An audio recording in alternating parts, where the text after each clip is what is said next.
So this is Orion. He's a 4-year-old, and he has spent 18 weeks recently at another trainer's, being broken in. But at this stage, he's still very, very nervy and very worried about a lot of things, especially sudden movements, unexpected sounds. And it doesn't take a lot to get him worried. He spooks himself quite easily. It's something that you wouldn't even expect. He might be trotting around the arena and he'll be fine, trotting on the lunge, or loose, trotting around. He'll do a few laps and then suddenly he'll shy at a hoof print in the sand that he made, on his first lap around, and that's enough to get him really upset.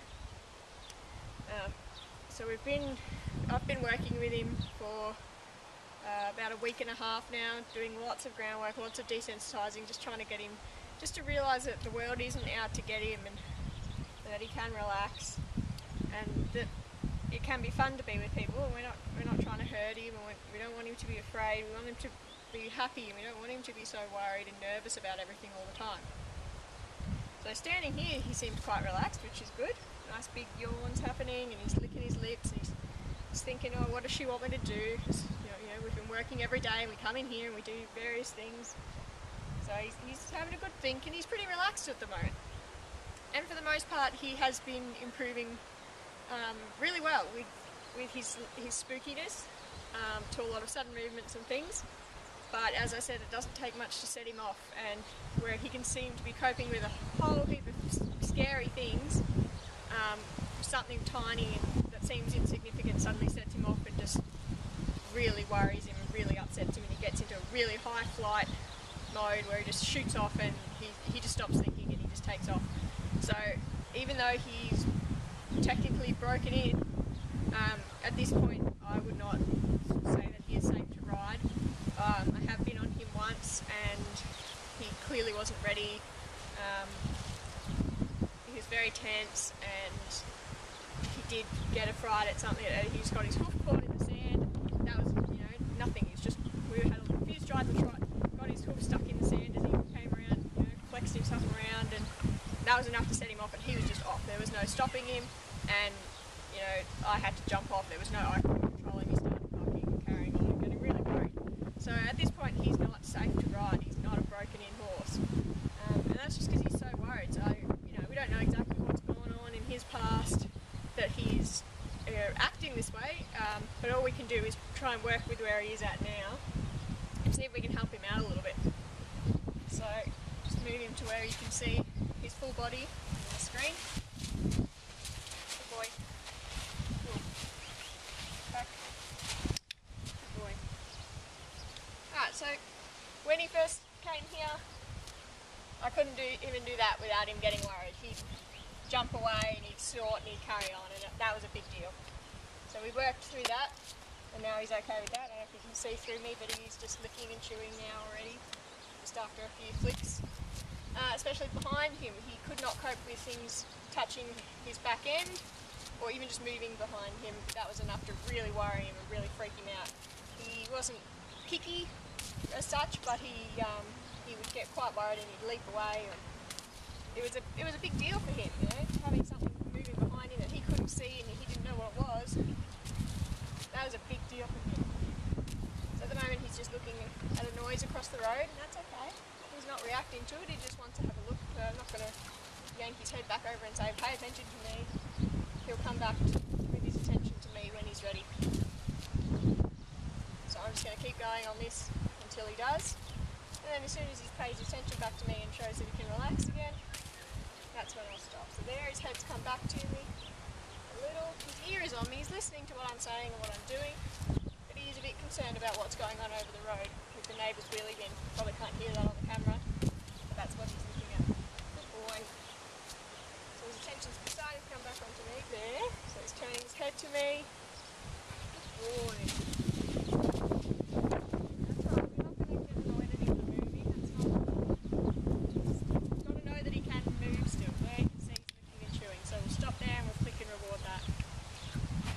Pretty good. Again, other side. So he's pretty good with all that now. Not sure if we can see.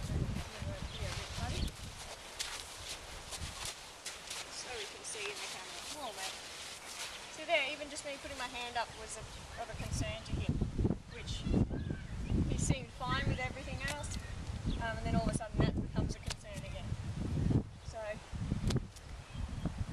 we have had him looked at by a person who's experienced in animal nutrition, and her assessment of him is that he is magnesium deficient, which, if you do a bit of research on that, it affects how the nervous system and the muscles operate, and so often spookiness and flightiness that's erratic, not all the time, so it's not just a behaviour thing, being a green horse or a young horse, but it's actually an inability to cope with the amount of adrenaline. So when he gets in a stressful situation, which for him, as I said, doesn't take much to stress him out, his body starts using up the magnesium. He's already deficient, so therefore he already doesn't have very high levels of magnesium in his body. As soon as he gets the adrenaline up, that starts eating away at the levels of magnesium even more, and then he can't cope with the stress. So he gets to that flight mode where he just shuts off his brain and he just goes. He just wants to get out there, he just wants to survive. And so being magnesium deficient is not helping his situation at all, so we are trying to boost his magnesium levels just with some natural chamomile flowers in his feed, and we've only been 2 days on that, so we'll see in the next week or so if that starts to have an effect. Hopefully it does, because we really want to help this fella out, and his spookiness and his reactiveness is erratic. It's not I'm scared of everything. It's I can cope with all this, and suddenly I'm scared of a noise that's 40 metres away. So he's pretty good with all that now. So then we moved on to the stick and string, which I don't have set up at the moment because I've got the bag on there. We moved up to the stick and string, flicking that around, swinging it all around his head, so all this kind of stuff. We did with the rope first, and he was fine with all that, so we moved on to the stick and string. We did all that, all over, all around him, behind him especially, and he settled with that really well, and he learnt to cope with that, and that was not a problem. So now we moved up to the plastic bag on the stick, and I expected that to be a problem. I expected that was different enough that I thought it would set him off, the boy. But surprisingly he came through and he was pretty relaxed with all that, so it showed that our preparation had paid off. We're not going to jump straight to something as scary as that to begin with, because that's just going to set him back further and give him the thoughts that, these people are trying to hurt me, coming at me with a bag on a stick. That's not the idea at all. We don't want to scare him, we want to teach him that he can be desensitised to those things, so he can cope with them and they're not going to hurt him. And so I'll just demonstrate a little bit of how he's coping well with that.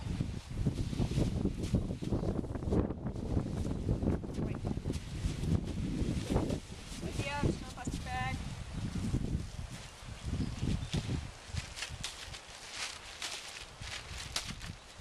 And we move a little bit, back him up to where he was before.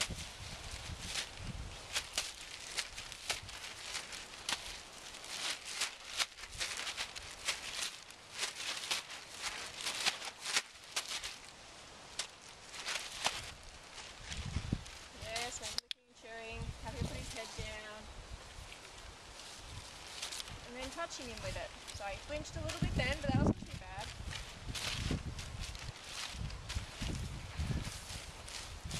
Touching his back end with it, fine with all that. Bringing him around behind him, fine with all that.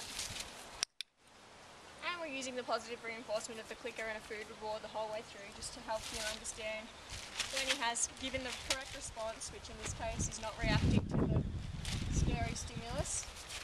Oh mate, stand still. That's right. Good boy. So he's got to know that he can still move his feet. He's not frozen here, he's not shut down, which we don't want, but he can still move his feet, but we'd like for him to stand still.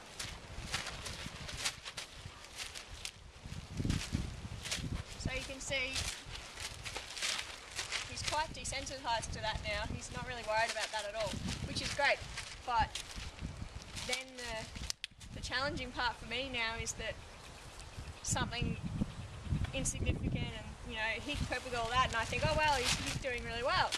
But then something really small happens, and he just loses the plot, like, you know, like it's the end of the world. You know, something tiny, some noise happens, or, you know, yesterday or the other day I was lunging him, and he was going really nicely. He was travelling around, he was listening to me. We'd done all this stuff first, he was going really well. And seeming not too reactive at all, really. Seemed like a nice, quiet horse. And then there was a noise of water going into a watering can about 30 metres away. And that was just it. That was just the end of the world. And he shot off like a rocket and got into that flight mode, and there was nothing I could do to convince him that he wasn't going to die. He had it in his head that that noise was a lion coming to kill him, you know, some monster, and he was going to die. And so he was out of there.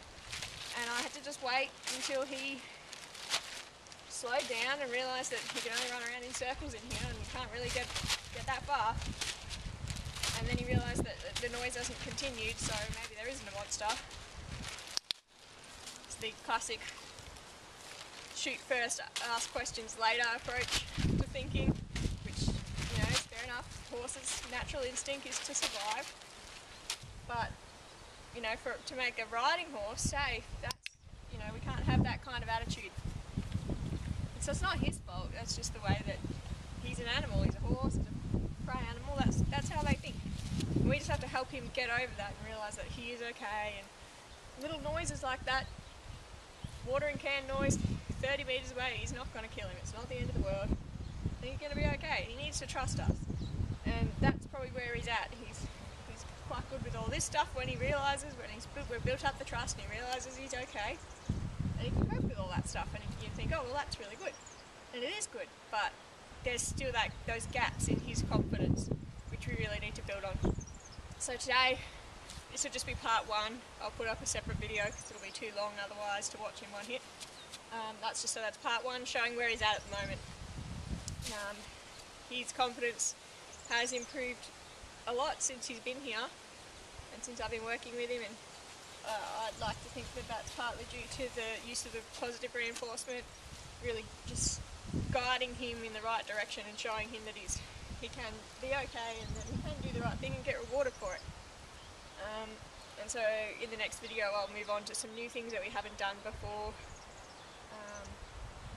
and we'll see how he copes with those. So I've got some noise makers and some flappy flags and things, so we'll see how he goes with that. So stay tuned for that one.